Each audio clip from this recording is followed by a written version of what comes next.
Dharmabytes is brought to you by Free Buddhist Audio, the Dharma for your life.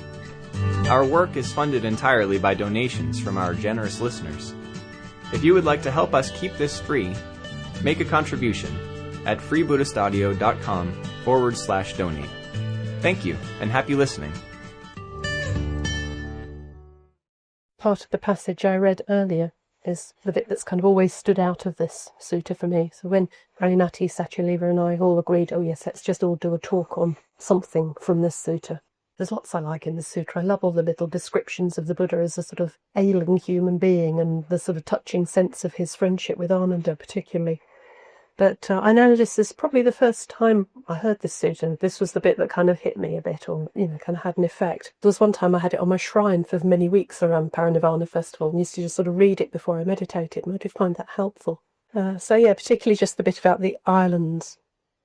Therefore, Ananda, be islands unto yourselves, refuges unto yourselves, seeking no external refuge, with the Dharma as your island, the Dharma as your refuge, seeking no other refuge.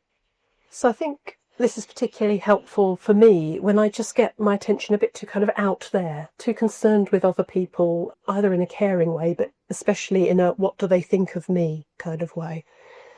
That just helps me somehow to just come back into myself, into my own experience.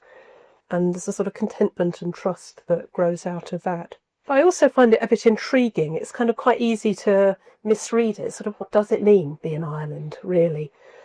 I mean, the Buddha clearly doesn't mean be what one of my friends terms as her island woman tendency. Another one calls Miss Independent, where it's all too much trouble dealing with other people, so you just back off, retreat, cut yourself off and be isolated.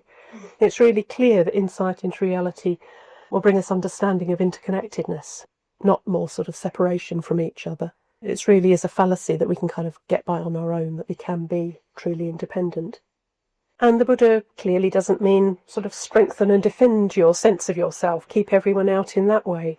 Insight is about a much more fluid, open sense of yourself than an island might perhaps sound.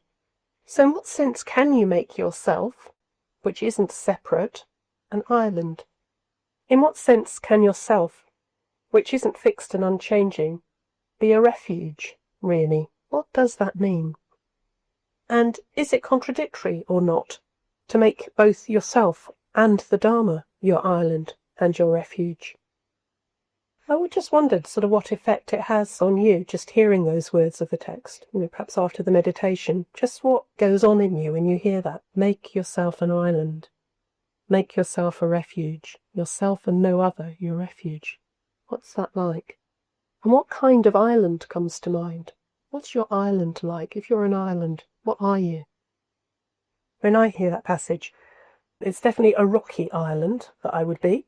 Whatever comes to mind. Quite a bit craggy, but definitely quite sort of solid, quite rocky island, but very sort of battered by the waves and the wind. Sort of lots going on. Yeah, lots of waves battering on this rocky island. And that brought to mind, thinking about that, the teaching of the 8 worldly winds. So a sense of a sort of island standing firm in the midst of all this wind. Being an island, not a boat, not blown about by the winds. So the worldly winds, it's quite a useful teaching. They're sort of the forces that are beyond our control that move through the world, really. So there are 4 pairs of winds. There's pleasure and pain, loss and gain, praise and blame, fame and infamy. So yeah, like the weather, we can't control these winds. They're kind of happening around us. They're external things, external to ourselves.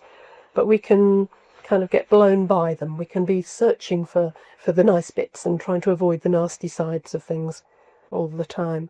The problem with them all really is our sort of ego relation to them. The way we think we need things to go right to be happy or to sort of be someone. They're all about sort of creating a false sense of ourselves. And if we're going to wait till we only have consistent pleasure, gain, praise and fame, all the kind of upsides, to be happy and to be all right, we're going to have a long wait, because life just isn't like that. We hope you enjoyed today's Dharmabite. Please help us keep this free. Make a contribution at freebuddhistaudio.com/donate. And thank you.